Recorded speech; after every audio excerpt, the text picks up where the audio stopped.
nin ye malikura ye voix de l'amérique kan. an balimaw an ka foli bɛ aw bɛɛ lajɛlen ye malikura kɛnɛ sigira ayiwa bi juma marsikalo tile 29 san 2019 na an bɛna kuma kunnafoni minnu kan olu filɛ nin ye ninnu ye ogo sagu kasara tɔw olu ka taabolo bɛ cogo di Mopti lapitaniso la ani alisa lamaga o bɛ senna fɛn min ye Bangasi mara ye sabila bin kɛra dugudenni 3 kan ko kura ne mɔgɔ damadɔ nin tora o senfɛ Kasim Traoré ale bɛna na i da don olu la k'olu warawala an ye ayiwa filala siya mɔgɔw olu bɛ caman bɛ bolila sisan k'u kunda Burkina Faso Bobo Julasokaw ka yɔrɔ kan siran yɛrɛ ye a sababu ye an ka lasigiden min bɛ yen nɔ n'a tɔgɔ ko Alidu Wedrago ale bɛna na sɛgɛsɛgɛli minnu k'a ko la a bɛna na an kunnafoni olu la l'école karamɔgɔw olu ka baara bilancari ko u bɛ dɔ la u ko k'u bɛna dɔ fara a kuntagala kan Mohamed Touré ale n'u ka kuma latɛmɛla o kumana an bɛna na a walawala aw ye jɛmukan kɔnɔ jɛkulu min fana n'a sigira ka hakili jagabɔ kɛ Mali sariya sunba o bayɛlɛmali ko kan olu yɛrɛ y'a jira k'a fɔ ko u tilal'u ka baara la k'u bɛna na gafe bila jamanakuntigi ka yɔrɔ la Moribo Dambele ale n'u ye ɲɔgɔn masala ninnu de bɛna na fara kunnafoni wɛrɛw kan bi ka walawala aw ye bi jɛmukan kɔnɔna na nka sani da ka don a la an ka ɲanzan lamɛn ka segin kana kɔfɛ ka tɛntɛli kɛ aw ye an balimaw a y'aw bisimila malikura kɛnɛ kan nin ye Kayatu Traoré kumakan ye ka bɔ studio 16 kɔnɔna na VOA soba la Washington DC ka fɔ aw ɲɛna minnu bɛ an lajɛla nin waati in na jabaranin kan walima ni minnu bɛ fɛ k'an lajɛ jabaranin kan u bɛ se k'an sɔrɔ an ka page kan Facebook kan n'o ye VOA Bambara ye walima minnu fana bɛ fɛ k'an sɔrɔ radio siraw fɛ Mali kɔnɔna na u bɛ se k'an sɔrɔ Bamakɔ fiɲɛ turukala 102 kan an'an ka radio partenaires olu connectelen don nin waati in na yaasa jɛmukan in a bɛ se ka jɛnsɛ cogoya min na u bɛ se ka faamuyali sɔrɔ a la cogoya min na ka tɛmɛ ni kunnafoni ye Kasim Traoré ale taara Mopti lapitaniso la Dolo Somino hôpital la ka taa i ɲɛ da fɛn min ye mɔgɔ minnu ye kasaraw sɔrɔ Ogo Sagu ale dankarili a n'a fitness senfɛ olu kan ayiwa yaasa ka se ka kunnafoni di mɔgɔw ma an k'a ka kumakanw lamɛn maa minnu ye gɛlɛya sɔrɔ Ogo Sagu kɔnɔna na n'u sɛbɛkɔrɔ joginna olu taara ka na Mopti dɔgɔtɔrɔsoba kɔnɔna na Somino Dolo n'i bɔra Mopti k'a kɛ komi i b'i kunda Gawo sira kan min ye dɔgɔtɔrɔso min tɔgɔ dalen don Somino Dolo la ale bɛ yen an selen yen an y'a ye k'a fɔ maa minnu bɛ yen ni maa b'u kɛrɛfɛ n'u joginnen don u y'a jira k'a fɔ ko nin waati in ka fisa Fatumata Bari ale bɛ banabaatɔw kɛrɛfɛ sigili la an nana sɔrɔ dɔw nana dɔw ko mana dɔw nana anw ɲɛna an nana bisimila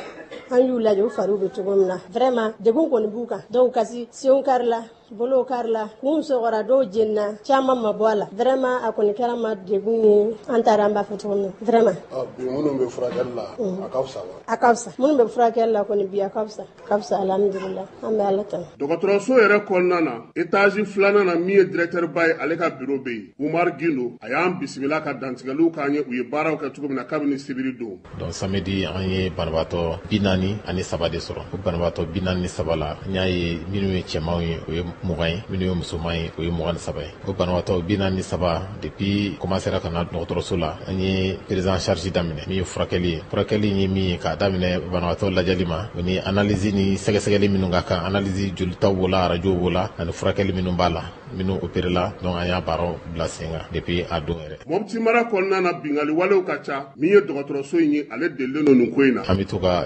accidentew sɔrɔ an bɛ kaw fana sɔrɔ mobili minnu bɛ fɛngɛ mine sanfɛ donc an b'olu kaw sɔrɔ sɔrɔdasiw ni civils donc n'i y'a lajɛ a bɛ n'a komi an ka service d'urgence an'an ka équipe chirurgicale u delilen bɛ nin baara la an yɛrɛ kɛlen bɛ ka organiser ka bɛn nin kɛcogo ma don min na nin fɛn nin waleya nin kɛra a yɔrɔnin kelen na an ye mɔgɔ 42 dɔgɔtɔrɔ 42 de ye baara daminɛ a yɔrɔnin na min ni gardikɛlaw yɛrɛ tɛ kelen a bɛ n'a komi mɔgɔw sigilen de bɛ yen an ka organisation na ni ɲangata modèle nana dugu kɔnɔ donc immédiatement u bɛ wuli u bɛna baara daminɛ Ogo Sagu maa minnu ye gɛlɛya sɔrɔ n'u nana u ye olu ta k'u don bɛrɛ la sabula a ma joginen suguya kun ka ca kosɛbɛ minnu kolow karila an y'o dɔw sɔrɔ dɔw woro karilen don dɔw bolo karilen don donc kaw b'a la bon dɔw bɛ yen olu fari yɔrɔ dɔw jeninen don kisɛ donna dɔw fari la ka bɔ donc a bɔtɔla ye wo bila a la ou bien a bɔtɔla ye farisogo yɔrɔ dɔw yɛrɛkɛ bon an y'olu kaw caman sɔrɔ a la k'a daminɛ sibiri dona ka se dimanche ma ntɛnɛn don mɔgɔ 18 olu bɔra furakɛli la a bɛna mɔgɔ 18 dɔgɔtɔrɔ y'olu labila k'olu nɔgɔyara donc tɔ minnu bɛ yan kolo karilen ninnu de ka ca dɔɔni sisan donc olu caman fana opéré la ka ban nɛgɛ donn'u la donc olu kɔni bɛ taa dɔɔni kɛ yan ni joliw sumana wagati min na bɛɛ bila ka taa a bɛ se ka kɛ kalo 3 kalo 6 même san kelen u bɛ se ka segin ka na nɛgɛ bɛ bɔ. bi dɔgɔtɔrɔso ɲɛmaaba n'o o ye Umar Gindo ye ale kɔni bɛ welewelemada de kɛ bɛn ni lafiya o bɛ se ka don cogo min na Mali fantan ani 4 bɛɛ lajɛlen fɛ. bon an bɛ ala deli de halisa ala ka bɛn ni keleya bɛɛ Mali kɔnɔ bari sabu anw delilen tɛ nin na ni mankan tɛ maa si danbe ye an bɛ ala deli ala ka jamana in basigi vraiment ka gouvernement remercier ka président de la république remercier donc ani dɛmɛbaga jɛkulu la ka se anw ma nin baara nin na donc an bɛ bɛɛ remercier nin kɛra nin ko in kɛlen i b'a dɔn k'a fɔ ko kɔni kɛra mais maliyɛnw ye kelen de ye bari sabu an ye solidarité senti nin ko in na mɔgɔ caman an yɛrɛ kun sigilen tɛ ni mɔgɔ caman ka dɛmɛ ye o wulila ka na. an ye munumunu salo kɛ minnu ka bana fisara n'o ye maa 18 ɲɔgɔnna ye ka olu masala nka caman bɛ u bɛ filakan de mɛn DDR min yɛrɛ tun bɛ Ogosagukaw fɛ yen kɛlɛkɛcɛ 3 o joginnen o fana bɛ yen min ye UNICEF ye ale kɛlen don ka guaba dɔ d'u ma dɔw dalen don o dugumana na ye. ka tɛmɛ ni kunnafoni ye halisa an bɛ to nin ko kelen kɔnɔna na a jira Kasim Tarawele ye a ka micro di Fatumata Bari ma ale bɛ a kɔrɔmuso joginnen kɔrɔ dɔgɔtɔrɔso la yen nɔ a ye welekan lase mɔgɔw ma an k'a ka welekanw lamɛn. Nabuko me ame fama fa fo ka baraka dɔ mais u k'u jija an ka balima minnu tɔ bɛ yen nɔ n'u y'a dɔn a tɛna ban pepewu u ka solution wɛrɛ ɲini minnu bɛ yen nɔ pour ka bɔ yen nɔ vraiment an degunnen don an tɔɔrɔlen don an tɛna se ka foyi kɛ tun an tɛna se ka foyi fɔ tun an tɔɔrɔlen don fɛn foyi hali n'a digira na cogo cogo ka sɔrɔ ka se an ka karamɔgɔcɛ in ma vraiment a ko ma bɛn a ma bɛn a ma bi a ma bɛn a ma sini mais ala ye min kɛ jɔsi ko tɛ mais an bɛ faamaw fo k'u baraka da wale ɲuman dɔn o ni faso den ɲumanya la mais hali sisan u k'u cɛsiri u ka ɲa an ma an bɛ cogo min na u ka ɲa an ma n'u bɛna se ka fɛn dɔ kɛ ou bien u ka fɛn dɔ fɔ an bɛna se ka min faamu k'an hakili sigi k'an lasegi ka taa anw ka yɔrɔ la hali n'a ma se ka kɛ a cogo kɔrɔ la a kɔni tɛna se ka kɛ cogo kɔrɔ la tun hali n'a ma se ka kɛ a cogo kɔrɔ la sisan kɔni an k'an sigi an bɛ ɲɛ bɛ ɲɔgɔn na an tɛ se ɲɔgɔn ma o si tɛ problème an ka se dɔrɔn an ka se anw ka jamana kɔnɔ an ka sigi an sigiyɔrɔ parce que mɔgɔ caman bɛ degun b'u kan hali ka ni kuma kɛra aw ni ɲɔgɔn cɛ bi yaasa sigi ka fɔ ka kɛ aw ka ɲɔgɔn faamuya ka yafa kɛ ɲɔgɔn ma ka sigi kura ye o man ɲi wa bɛɛ ka taa i sigiyɔrɔ la n'i y'u sɔrɔla a ka ɲi fo a sɔrɔ cogo parce que fɛn min kɛra fɛn min tɛmɛna fana a tɛmɛna bunahadamadenw bɛɛ tɛ kelen dusukun tɛ kelen a ka di dɔw y'a ka ban a man di dɔw y'a ka ban nka mais ni mɔgɔ ye ne ɲininka ne kɔni a ka di n y'a ka ban a ka di n y'a ka ban bi a ka di n y'a ka ban sini tɔw de sa n tɛ se ka kuma tɔw ta kan n bɛ se ka kuma n ta de kan parce que min bɛ n dusukun kɔnɔ o tuma na ala ka sababu ɲuman d'an ma ala ka hɛrɛ kɛ an bɛɛ lajɛlen ala ka hakili ɲuman di mɔgɔw ma ka jisuma bɔ nin ko in na ka nin ko nin ka a kasara a fiɲɛ bɔ k'a ta k'a bɔ yen halisa ka kɛɲɛ ni nin fitinɛ ko kelen ye kunnafoniw y'a jira k'a fɔ ko minnu bɛ u ka siyaw la n'o ye filaw ye k'a fɔ ko kasara binnen don u kan u caman kasara fitinɛ yɛrɛ masiranya fɛ olu wulila nin waati in na u kɛlen bɛ k'u kunda Bobojulaso Burkina Faso kaw olu ka yɔrɔ kan an ka lasigiden min bɛ yen n'ale tɔgɔ ko Alidu Wedrago ale ye sɛgɛsɛgɛli k'a ko ɲɛ la a ye kunnafoni min sɔrɔ an ka jɛ an k'o lamɛn. Kalifaden 40 ani 3 filaw cɛra olu bolila ka bɔ Kadɔdugura Mali kɔnɔ na ka Bobojulaso magɛn ka se ka o ni lakisi o cɛra denmisɛn 24 muso 17 ani cɛ 2 o bɛ kin min na Bobojulaso an b'o wele kiri n'o bɛ dugu bɔda fɛ dɔw baliman bolo min tun bɛ bobo o kanbɔrɔw ma mɔgɔ ɲumanw ɲɛn'o ma ka lu dɔ d'o ma ni o bɛɛ lajɛlen kɛlen don ka fiti fantanyara gɛlɛyara kɔngɔra ani minɔgɔ yɛrɛ la muso min y'o minɛ balimayara n'o ye Nabintu Sise an k'o kumakan lamɛn o bɛɛ bolila ten ka na ten o mana o bolo fani mana o ele yi ka ni yala e bi tɔ ninnu ɲini o bɛɛ ye mobili sɔrɔ nana ni cɛ 2 ni cɛ si mana komi olu y'o sɔrɔ ka na se yan fana biliwasira an tɛ se ka mɔgɔ ta k'a bila a kɔnɔ o la o munumunu ka na yɔrɔ nin sɔrɔ Ibrahim Moriba o kuma Bobojulaso réfugié ka président tɔgɔra bon vraiment o bɛ gɛlɛya kɔnɔ gɛlɛya dan do parce que n'i bɔra i ka yɔrɔ la degu kɔnɔ ka na i kalifa yɔrɔ la fana n'i ma kalifa yɔrɔ sɔrɔ joona ni degu dɔw de bɛ fara kan n'o tɛ dɔw ma bɔra fɔlɔ parce que bi na u bɛ yɔrɔ min na pour le moment kɔni foyi ma kɛ fɔlɔ dumuni ko ka gɛlɛn ti yɛrɛ ko yɛrɛ gɛlɛya bɛ yen parce que u bɛɛ sogololen bɛ ɲɔgɔn kan blessé baara mɔgɔ dɔw yɛrɛ man kɛnɛ an ɲɛ bɛ min na yɔrɔ jan kɔni n'i ma farati mɔgɔ wɛrɛ bɛna fara kan parce que ni ko ma suma joona ni wajibi lo minnu yɛrɛ bɛ yen n'u siranna u bɛ se ka boli fana ani ko wɛrɛ k'o sɔrɔ. Mali lasigiden bi Bobo Dioulasso n'o ye Consul Seku Yata Bare ale y'a yira k'a fɔ ko ale ye kan bɔ min bɛ kalifadenw filɛ ma n'o ye CONAREF ani HCR ko bɛ ɲama sɔrɔ fɔlɔ a y'a kan bɔ Mali jamana ɲɛmɔgɔw fana ma. Taar'o filɛ an ka baara fɔlɔ kɛra mun ye an ye différents autorités n'o ye sécurité an y'olu informé o kɔfɛ fana ambassade fana Wagadugu u y'a yira n'an ko u ye autorité malienne informé sisan an bɛ jaabi de kɔnɔna ni ko kɛra ta pour le moment fɛn kɔni ma bɔ fan fɛ ka na minnu bɛ yan ni a n'an yɛrɛ mun bɛ yan ni comité malien mun bɛ yan ni an ye du informé mun seko ye mun ye u ka se k'o fara fara ɲɔgɔn kan pour que ka taa dɛmɛ kɛ an kɔni y'o baaraw de b'an bolo sen na. Alidu Ouedraogo VOA Bambara tɔgɔra Bobo Dioulasso. Halisa an bɛ to ni fitinɛ ko ni o kunnafoniw kɔnɔna na ayiwa yirala k'a fɔ ko dankarili ani fitinɛ o bɛ senna halisa bankasi mara ye sabula kunnafoniw y'a yira k'a fɔ ko u taara ka taa bi dugudenni 3 kan ayiwa sen fɛ mɔgɔ damadɔ bɔnɛn'u ni na Kasim Tarawele bɛ walawalali kɛ a ɲɛ an ka lamɛn.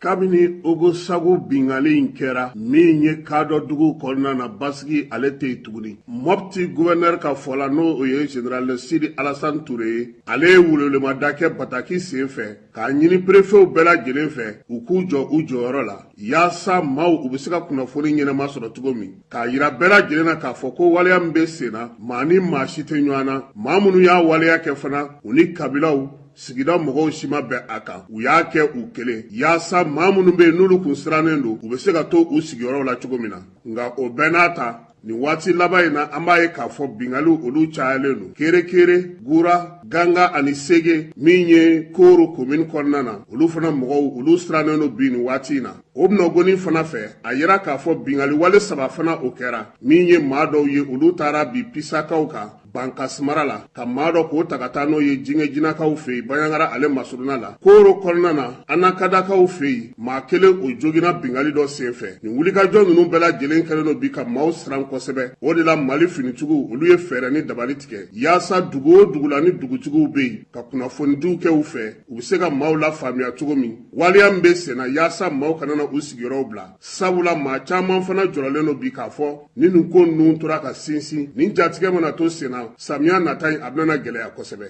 o hukumu kelen nin kɔnɔna na fana yɔrɔ minnu na ni degun sɔrɔla a yera k'a fɔ fanga kɛlen don ka cidenw fana bila ka na bi yaasa o yɔrɔw bɛ se ka jɔ cogo min kura ye dugudenw olu bɛ se ka hakili sigi cogo min Ogosagukaw fɛ yen waleya in bɛɛ lajɛlen daminɛna yen yɔrɔ min na yen duguladenw kɔni y'a yira na k'a fɔ bi min ye su ye o bɛ ka tɔmɔ Ogosagu a n'a lamini na sabula maa caman bɛ bi bingali in waati la olu y'u yɛrɛ ta dɔw joginen kun don olu taara fatu kungo kɔnɔnaw la o de la Umar Jagayite ne ale ye Ogosagu ka ye a y'a yira k'a fɔ ko maa si tɛ se ka su hakɛ fɔ k'a fɔ ko ni maa hakɛ ko o de tora waleya in na Mopti kɔni kɔnɔna na yan an y'a ye k'a fɔ min ye maa sigana maa 5 o minɛna finitigilakaw fɛ k'olu bila ka taa Bamako sɛgɛsɛgɛli kow bɛɛ lajɛlen kɔni tɔlen don Mopti procureur bolo n'o ye Banjugu Fofana ye Kasim Traoré VOA Bambara ale tɔgɔla Moptikaw fɛ yen.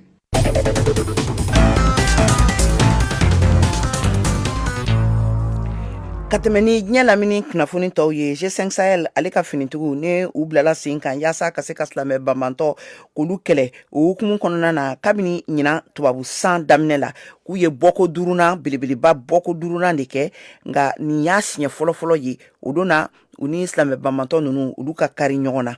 ayiwa u y'a yira k'a fɔ ko baarakɛ minanko o de bɛ o degun de b'u kan kosɛbɛ o ye degun belebelebele ni finitigi ninnu kan u ka lakana tasiraw olu taabolow la u ka ɲɛmɔgɔ Muritani jalatigi belebeleba n'a tɔgɔ ko Anena Ould Sidi ale ka kuma ye Burundi jamana ka kunnafoni kɔlɔsili soba n'a bɛ wele nazarakan na ko Conseil national de la communication CNC ale ye kibaru bila bi jumadon na k'a yira k'a fɔ ko baarakɛ sɛbɛn min n'a tun bɛ u ni radio Anglais ka radio BBC ni ɲɔgɔn cɛla la k'u y'o bɔsi olu la ayiwa ka u ka dansigi kɛ u ka baara ko la u ka jamana kan u ka radio a tɛna lamɛn olu ka jamana kan tuguni ayiwa fɛn min ye Voix de l'Amérique ye n'o ye anw yɛrɛ ka radio ye olu u tun kɛlen bɛ k'a dansigi k'a la k'a bila k'a kɛ komi baarabilancari hakɛ n'a bɛ wele nazarakan na ye ko suspension u ye dɔ fara o kuntala kan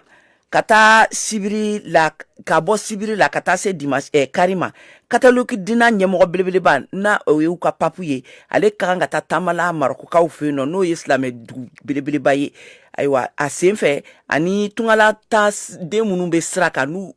ka tunga sira tigɛra n'u bɛ marokokaw fɛ yen nɔ a n'olu bɛna ɲɔgɔn kuma ɲɔgɔn ɲa a yirala fɛnɛ k'a fɔ ko a makɔnɔlen don kosɛbɛ fɛn min ye katoliki dina ye o mɔgɔw fɛ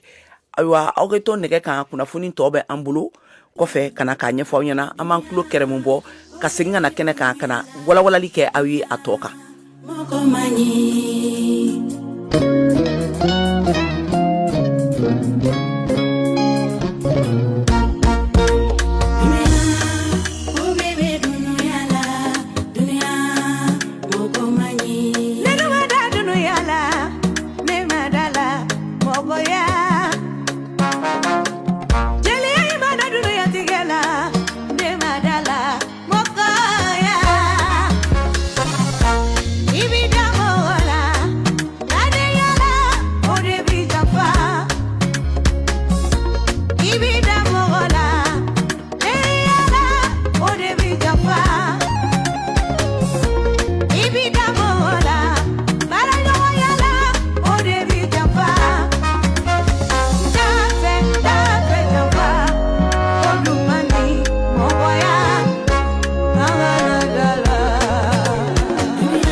la nɛgɛ ɲɛ 17 tɛmɛna ni ɲɛ 16 ye an balimaw halisa aw bɛ Malikura jɛmukan de kan ka lamɛn ka bɔ studio 16 kɔnɔna na VOA soba la Washington DC ni watini na aw kulo bɛ Kiyatu Tarawele de kumakan na ka bɔ studio 16 kɔnɔna na minnu bɛ fɛ ka an lamɛn halisa aw bɛ se ka to an ka nɛgɛw kan n'o ye fiɲɛ turukala 102 ye Bamakɔ n'a lamini na Mali tɔ kɔnɔna na an ka radio partenaires bɛ ni jɛmukan in kan k'a jɛnsɛ ayiwa minnu fana bɛ fɛ k'a ɲɛ jabaranin kan aw bɛ se ka aw connecter ni waati na Facebook kan n'o y'an ka page ye VOA Bambara pour que ka se ka jɛmukan in lamɛn ka tɛmɛ ni kunnafoni tɔ ye école karamɔgɔw olu ka baara blanco cari ale bɛ sen na nka halisa u y'a yira k'a fɔ ko olu bɛna a kuntala janya ni dɔgɔkun 3 wɛrɛ ye Mohamed Touré ale sera u ma ka ɲininkali kɛ tɛngunen k'u la a ye Adama Fɔnba ɲininka o y'u ka lafasali kɛ jɛkulu n'a bɛ wele ko nanzarakan na ko syndicat o baarakɛla ye an ka kumaw lamɛn.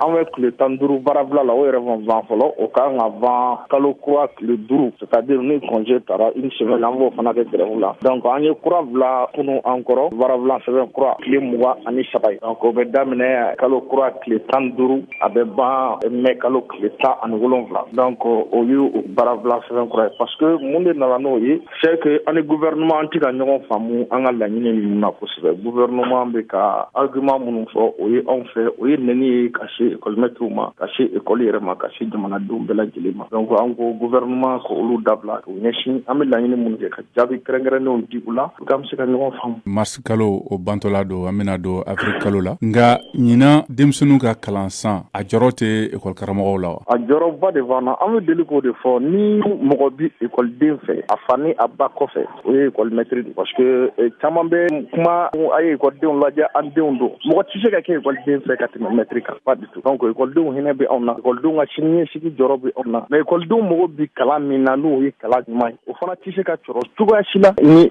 école maître ma bila ba la min bɛ se ka to u bɛ se k'u ka baara kɛ ka ɲɛ cogo min na an b'o kɛlɛ la an bɛ kɛlɛ min na an tɛ écoledenw contre kɛlɛ la an bɛ kɛlɛ min na c'est pour que écoledenw yɛrɛ bɛ se ka kalan ɲuman u mago bɛ kalan min na u bɛ se ka sɔrɔ cogo min na o kɛlɛ de. aw ka laɲini a ye fɛɛrɛ jumɛnw latigɛ yanni san tɔ ka ban écoledenw ka kalanko fanfɛla la. o fɛɛrɛ tɛ anw bolo parce que anw ye laɲini de kɛ laɲini sabatibaga ye gouvernement de kan ka laɲini ninnu sabati a y'a lajɛ dɔrɔn bi laɲini 3 de bɛ yen nɔ laɲini ninnu na min kɛlen don k'an bloqué c'est-à-dire que an ko ka musaka di maître ma u ka soko bɛ se ka nɔgɔya cogo min na o an ko ka décret dɔ bɛ yen nɔ n'a fɔ décret 529 an ko kan ka sigi ka o lajɛ yɔrɔ minnu ma ye o la parce que o bɛ Mali examen ko de kofɔ ni Mali examen surunyana bɛɛ bɛ hami bɛɛ bɛ jɔrɔ pourquoi donc anw fɛ minnu bɛ o examen ko ninnu na u ti minɛ kɔnɔ min bɛ se ka to baara kɛ ka ɲɛ cogo min na délai motivé davantage ka dɔ fara o examen ko musakaw kan cogo min sabanan ye mi ango ila ye jate mina ba ye ka fo Mali kono maître e kuluba fly fonctionnaire de l'État, fonctionnaire des collectivités. Fonctionnaire des collectivités presque olu ye 95% du personnel enseignant olu ye ni maître ta kemo Québec du kono ton duru nyona o ye fonctionnaire des collectivités mais olu ti se ka baraka bara yoro bela éducation konana on ka faire que pour que olu se ka baraka et bien sûr éducation femme parce que l'on marqué do na to la système de na bloqué donc pour que le système kana bloqué il faut que anga se ko ko jatemne ko laje ka siniye si waleya minnu bɛ se ka Mali jamana dɛmɛ bi k'a ka ɲɛtaga sabati kuma ɲɔgɔnya ye o dɔ ye o de kama an b'a fɔ jɛmukan lamɛnlen don ka kuma gɛlɛyaw kan i n'a fɔ baarako gɛlɛya i n'a fɔ yurukuyuruku musow jɔyɔrɔ ko Mali ɲɛtaga la sibiri o sibiri nɛgɛ ɲɛ 17 ka se nɛgɛ ɲɛ 18 ma aw ye VOA Afrique lamɛn fiɲɛ turukala 102 sanfɛ Bamakɔ a n'a lamini na VOA Afrique. jɛkuluba min n'a sigira sen kan Mali marabagaw fɛ yaasa u ka se ka hakili jagabɔ kɛ fɛn min ye sariya sunba ye o bayɛlɛmali kow la ayiwa olu y'a yira k'a fɔ ko u ka baara a bɛ fɛ ka se wagati dɔ la u bɛna fɛ ka gafe di avril kalo nata in na jamanakuntigi ma Moribo Danbele ale ni u ka kuma latɛmɛla n'a tɔgɔ ko Abraham Bengali ale n'u masala la an k'u ka masala lamɛn. Yɛlɛmani minnu bɛ se ka kɛ sariyasun kɔnɔ ka hakili jagabɔ de kɛ o kan. Sariyasunba min taara san 1992 a tɛna falen pewu ka bɔ yen. Jamanakuntigi ka yamaraya kɔnɔna na an ka kolo in sigira walasa an ka se ka hakili jagabɔ kɛ yɔrɔ minnu ni yɛlɛma bɛ se ka don olu la kɛɲɛ ni jamana yɛrɛ taabolow ye basigili yiriwali. Yɛlɛma bɛna don yɔrɔ jumɛn na? Olu tɛ se ka fɔ sisan n'an ma tila o parce que commission B ne bɔra salle kɔnɔ de kana kuma sisan donc tant qu'an ma tila pewu an tɛ se ka da maga olu la fɔlɔ an kɔni b'a dɔn k'a fɔ yɔrɔ dɔ bɛ yen maga tɛ se ka k'olu la an bɛ olu dɔn. I n'a fɔ la forme républicaine de l'État an bɛ état unitaire de la an tɛ se ka maga olu fɛnw na an tɛ se ka maga mandaw fana na olu tɛ se ka kɛ parce que hali ni ko k'i bɛ maga olu la sisan o kɔrɔ ye ko constitution na falen an bɛ taa république wɛrɛ la an dun ka baara tɛ bolila o kɔnɔ donc o accord bɛ yen nɔ accord wɛrɛw fana bɛ yen nɔ engagement wɛrɛw bɛ yen nɔ Mali y'olu ta olu bɛ yen jamanadenw yɛrɛ fana hakilinata ye fɛn caman ye i ye élection faransɛw jateminɛ faransɛ ka surun kosɛbɛ fɔ n'i ko k'i bɛ élection organiser dɔrɔn temps ka dɔgɔ kojugu olu ye fɛn ye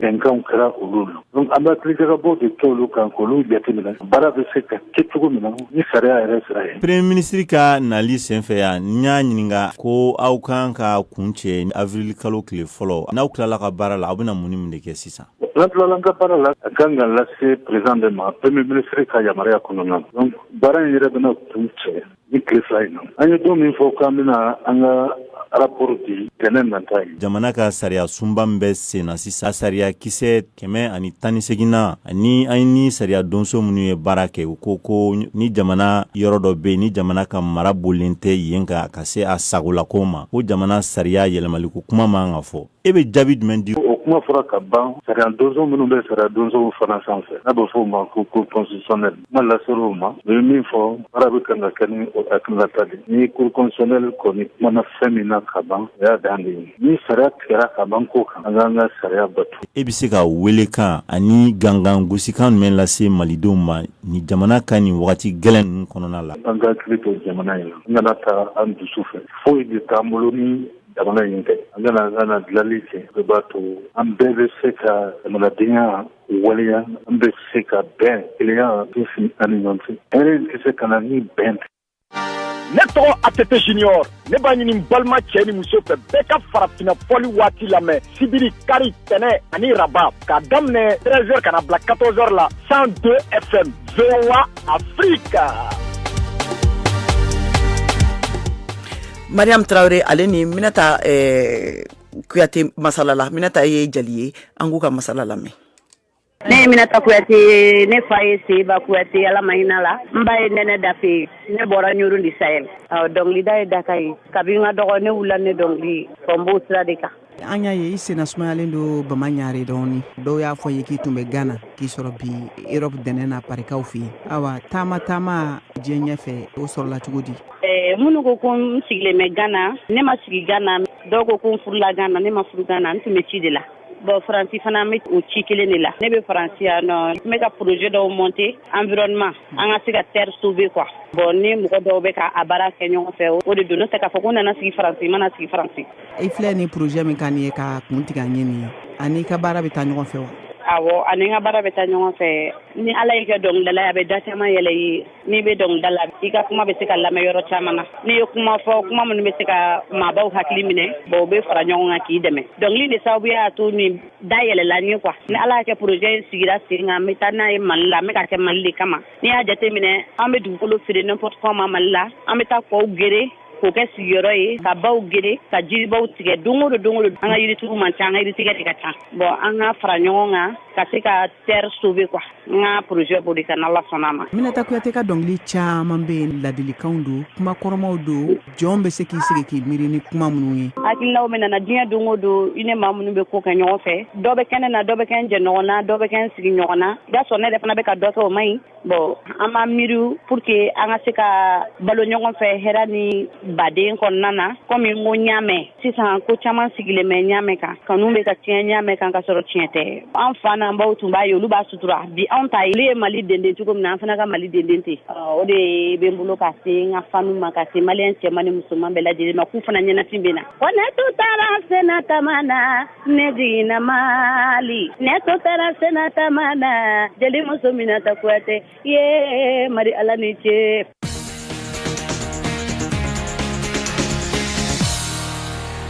farikolo ɲɛnajɛ kɛnɛ Siaka Tarawele bolo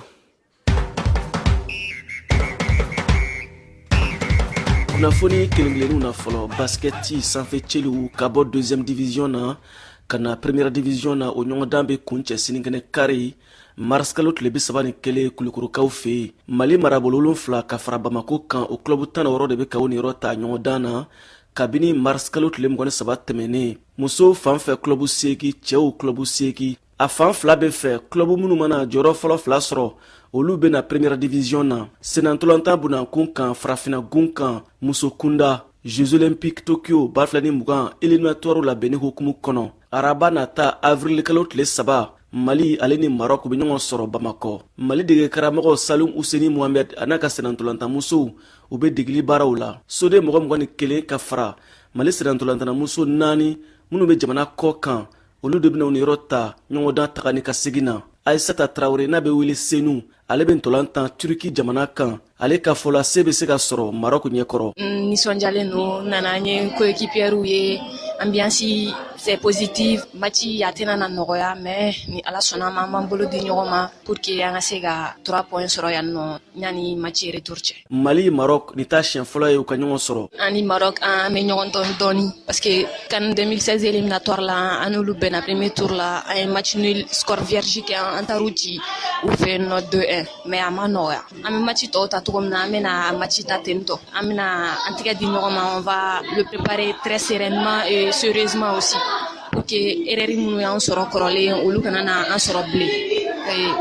ala sɔnna ma a bɛ ɲɛfɛ Mali bolomadayɔrɔ o ye mun ye Aissata ni dusu b'i la i bɛ se ka attendre quoi malgré que on a commencé les entraînements un peu tardivement dusu bɛ an kɔnɔ a tɛna na jouer an kan kosɛbɛ ni ala sɔnna Aissata ye supporterw wele u kana senkɔrɔma dondoli la an bɛ supporterw inciter u ka bɔ u ka na an soutenir très massivement que ça soit l'équipe nationale masculine et que ça soit l'équipe nationale féminine, c'est les mêmes. Nous défendons tous le même drapeau. Donc, ame wele ou gabo kana anjugoroma dondo an mago bala erere. Salum Useni Mohamed Mali dege karamɔgɔ y'a yira se de ka kan ka ɲini araba na ta ɲɔgɔndan na. An ma entraînement daminɛ joona mais hakilila bi an bɛ yɔrɔ min na an sera ka caman kɛ an n'o y'a sɔrɔ dɔɔni b'a jɛ mais bi an bɛ yɔrɔ min na alhamdulilayi an sera ka minnu fara ɲɔgɔn kan an n'u bɛ ka baara min kɛ a ka ca ala fɛ o baara bɛ se ka fɛn dɔ lase an ma parce que an hakilila min ka gɛlɛn o ye ka premier tour nin tɛmɛ n'a ye premier tour nin tɛmɛ yanni deuxième tour cɛ a ka ca ala fɛ an mago bɛ baara minnu na olu se ka kɛ ka ɲɛ mais premier tour a bɛ négocier i baara i jija i ka se ka victoire ɲɛnaman kɛ yan wali jamana kan i b'a essayer tuguni n'i sera k'olu ci o ka ɲi mais n'i sera ka filanidi fana sɔrɔ o fana ka ɲi an bɛ taa ni min ye o ye hakilina min ye o ye gagneli le an mago bɛ gagneli la parce que ne y'a jateminɛ depuis que an ye baara daminɛ musolaka ninnu fɛ Bamakɔ yan an ma deli ka gagner an b'a fɛ vraiment o fana ka bɔ yen a kana kɛ chaque fois kɔfɛ de an bɛ ko kɛ mais an yɛrɛ baara an bɛ dɛsɛ. VOA Bamara tɔgɔ la Bamakɔ Siaka Traoré kala selido.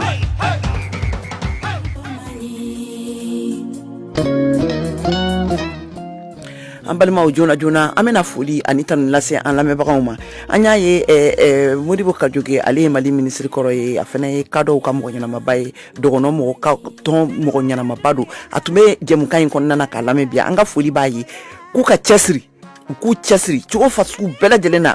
nin fitinɛ min n'a binnen don Mali kɔnɔna na a ka se ka ban